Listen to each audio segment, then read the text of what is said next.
5년 정도 뒤에 본인은 어떤 일들을 좀 하고 있을 것 같아? 이게 면접 질문이다. 어. 저는 그 질문 받았으면 떨어졌습니다. 저희 거의 38살까지도 있었던 것 같아요. 신입 아, 중에. 진짜? 뭐, 너 진짜 너무너무 중요합니다. 근데 음. 이런 거 수용할 수 있는 능력? 이게 제일 중요한 것 같고, 물론 음. 태도가 가장 중요하고, 근데 수영도 태도, 되게 중요하지. 수용할 수 있는 능력. 저는 요게 요즘 들어 되게 중요하다고 생각해요. 왜, 왜? 제도가 계속 바뀌다 보니까, 근데 고객님들은 사실 다 이런 거 알아보고 오거든요. 근데 아, 아. 대출 상담해주는 제가 이거를 늦게 아는 순간 음. 고객과 저와의 이런 신뢰 관계도 사실 잘 형성도 안 되고 맞지. 제가 입장 바꿔 생각해 보면 제가 대출 받으러 갔는데 은행원이 저보다 잘 모르면 저는 잘 못 믿겠거든요. 예를 들어서 제가 대출 이번에 6월 26일인가 이번 대출 규제가 맞아, 맞아. 바뀌었어요. 근데 어. 뭐 HF 보증이라든가 이런 것들이 원래는 90%까지 이제 보증이 됐는데 뭐 80%까지 바뀐다거나 아니면 뭐 1주택자는 당연히 안 된다라고 생각을 했었는데 뭐 당해인의 대출에 있는 대환 같은 경우에는 가능하다라거나 이런 것도 사실 찾아보지 않으면 맞아. 따라가지 못하다 보니까 사실 그걸로도 지점에서 좀 난처했었던 적도 있죠.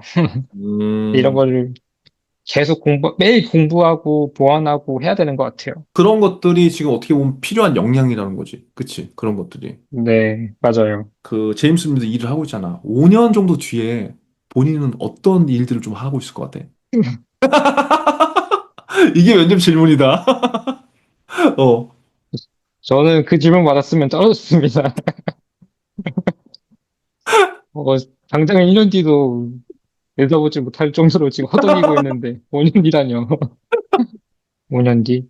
음. 근데 이거는 좀 테마를 확실하게 정해야 될 것 같아요. 기업금융이라고 해서 음. 기업금융도 뭐 퇴직연금 부서가 있고 뭐 외환 그렇지. 부서가 있고 뭐 어. 소호 부서가 있고 되게 나뉘거든요. 여기서 근데 잠깐. 여기서 중요해. 지금 일반 취준생 입장에서는 기업 금융이라고 해서 그냥 대부분 다 너도 예전에 그랬겠지만 그냥 5년 뒤에 어떤 기업 금융 전문가가 되겠습니다. 이렇게 퉁을 친다고. 근데 지금 제임스가 맞아요. 얘기했잖아. 퇴직금융, 외환, 뭐 소호. 소호 대출, 중소기업 대출. 네. 그럼 그렇게 카테고리를 하나 더 세분화 시켜서 또 얘기하는 것도 하나의 방법이 될 수 있잖아.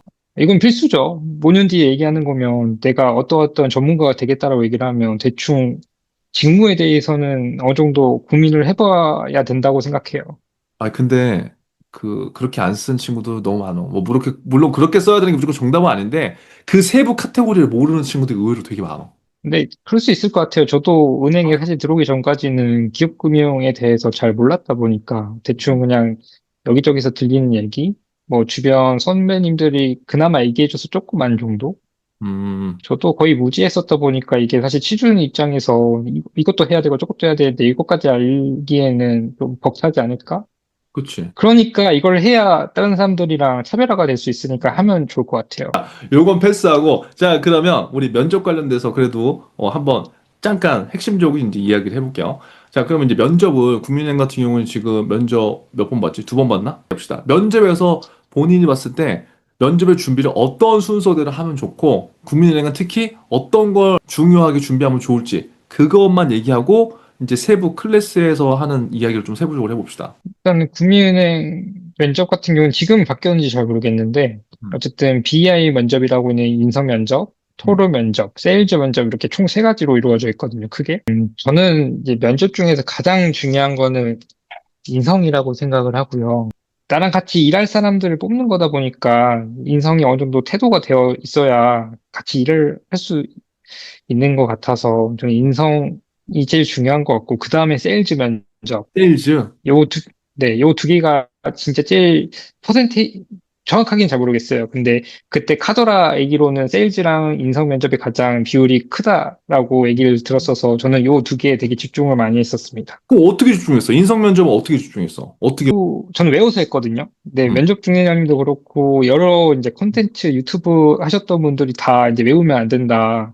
맥락만 어느 정도 알고 들어가야 된다. 거기 그래야 이제 좀 실제 말하는 것처럼 나온다라고 이제 다들 이렇게 얘기를 하더라고요. 근데 저는 그게, 죽어도 안 되더라고요. 음. 그래서 저는 그 면접 중재자님한테 보낸 것처럼 진짜 거의 백문항을 가까이를 다 써놓고 와, 면접 볼 때마다 제가 틀렸던 거에 좀 부족하다라고 생각한 게 있으면 계속 보완하고 이거를 그냥 툭 치면 나올 정도로 그냥 외웠습니다.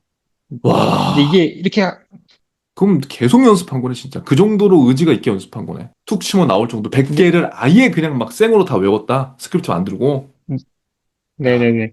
근데 이게 근데 외웠는데 실제 면접관에서는 이게 한두 번 연습을 하다 보니까 이게 자연스럽게 나오더라고요. 그치. 왜냐면 정말 연습량이 그만큼 네. 있으니까. 세일즈는 스터디 원더이랑 음. 사실 면접 보기 거의 3달 전부터 아, 매주 진짜? 이제 준비를 했었던 것 같고 음, 저는 좀 템플릿을 만들어서 좀 준비를 했었어요. 템플릿을. 그럼 미리 그러니까 아예 준비를 한 거네. 저 근데 이런 기출 자료들을 이렇게 보면은 이제 좀 고통된 것들이 좀 나오거든요. 음, 예를 들어서 여기 대기 고객이 너무 많은데 왜 이렇게 여기는 오래 걸리냐 뭐 이런 음, 식으로 이제 면접관님들이 얘기를 한다 하더라고요. 음. 그래서 저는 그냥 그거 얘기 나오기 전부터 그딱 스테이지 시작하는 순간 오늘 많이 기다리셨냐. 저희 미리. 국민은행 중에 지정상당 예약 서비스라고 있는데 오늘 이거 예약하고 오셨냐? 근데 보통은 아니라고 하시거든요. 어, 그러면 이런 서비스들이 있으니까 다음부터는 기다리시지 않아도 업무를 보실 수 있다라고 이렇게 얘기를 해주면 처음부터 좀 눈깔좀스러워 해야 되나요? 좀 이미지를, 아, 이 사람은 좀 준비를 해왔구나라는 이미지를 심어주고 시작을 할 수 있다 보니까 전 이걸 좀 노렸던 것 같아요, 처음에. 그러니까 그게 지금 제임스가 잘한 게 이슈를, 그 기업의 이슈를 빨리 거기 적용시킨 거지. 그러니까, 아, 음, 당연히 관심이 있어 보이네. 이제 이렇게 된 거겠지. 그러니까 주도권을 잘 끌고 갔네. 마지막으로 지금 자소서를 쓰는 친구들한테 한마디를 한다면, 본인 1년 전으로 돌아가서, 여러분, 결국 하면 됩니다. 오, 포기하지 않고 음, 끝까지 하다 보면은 결국엔 다 되는 것 같아요. 저도 그런 것 같고, 주변 지인들만 봐도 나이 많은 형들이 되게 많거든요.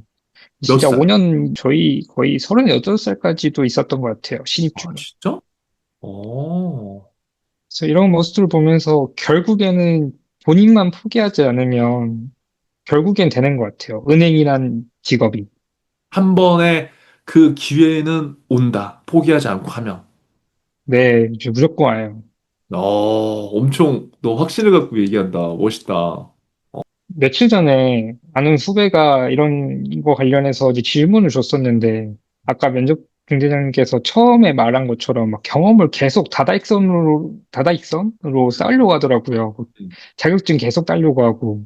근데 지금 제 옆에 있는 동기들만 봐도 그렇게 막 자격증 많이 있는 친구들도 있는데 없는 애들이 거의 대다수이고, 음, 경험도 생신입들도 되게 많아요. 진짜 딱 하나 정도만 있어도 되고, 자격증은 있으면 좋은 거긴 한데, 없어도 정말 무방하니까, 음. 그냥 지원 먼저 하고 계속 부딪혀보는 게 일단 제일 중요한 것 같아요. 나 이거 경험 없으니까 다음에 지원해야지. 아, 이러지 말고. 그러다가 기회를 놓치는 것 같아요. 진짜 중요한 말이다, 그거. 그리고 뉴스들 매일매일 보시고, 뉴스. 네, 그 면접 중에 맨날 말하는 거 있잖아요. 어, 이게 진짜 지금 와서 생각하는 건데, 음. 자기만의 생각이 들어가는 게 정말 정말 중요한 것 같아요. 저 와이나. 같은 경우에, 네, 맞아요. 저 같은 경우에도 뭐, 뉴스 같은 것들을 보면은 매일 나오던 것들만 나오거든요. 음. 일주일 동안 매일 보다 보면 맨날 고놈이기 맞아. 때문에 그 뉴스들을 이제 계속 이 A 뉴스랑 B 뉴스랑 좀 연결시키려고 노력을 하고 이 뉴스를 보면서 내가 어떻게 생각하는지 이런 것들이 평상시에 이제 준비를 하고 있어야 면접장에서도 이게 자연스럽게 나오기 때문에 이거를 면접할 때 준비해야지가 아니고 평상시에 이거는 무조건 준비를 하는 게 정말 정말 정말 중요한 것 같아요. 여러분, 정말 진심으로 다해서 얘기해줬네. 무조건 하다 보면 언젠간 포기만 하지 않으면 된다. 그쵸? 그리고 두 번째, 네, 일단 뭐 많이 지원해라. 가리지 말고 뭐 준비 다 하고 할 생각하지 말고 자격증 얻고 뭐 해도 되니까 일단 지원해라. 실행하는 거. 요 두 개만 진짜 지금부터 하더라도 결과는 분명히 언제 한번 기회는 올 수 있을 것 같아. 그러면 맞아요. 전 확신합니다. 확실합니다. 자, 그러면 우리는 조금 더 자세한 이제 면접 구성, 이제 자소서나 면접 구성에 대한 이야기를 지금부터 조금 더 편안하게 이제 해봅시다. 이게 가치를 판단하여 잠재력 있는 기업들을 발굴하는 기업금융 전문가. 이를 위해 첫, 그 다음에 이제 관련된 찬성이나 반대가 나뉘면 그 이후에 자료를 나눠주고 음, 각자 이제 생각할 수 있는 시간 5분인가 주어지고 음, 그 이후에 이제 토론 같은 걸 합니다.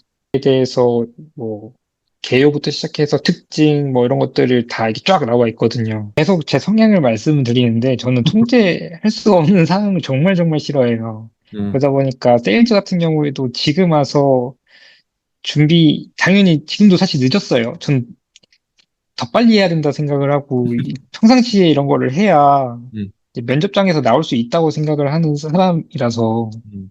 대신에 인성이 가장 중요한데, 인성은 지금부터 해도 잊지 않았습니다.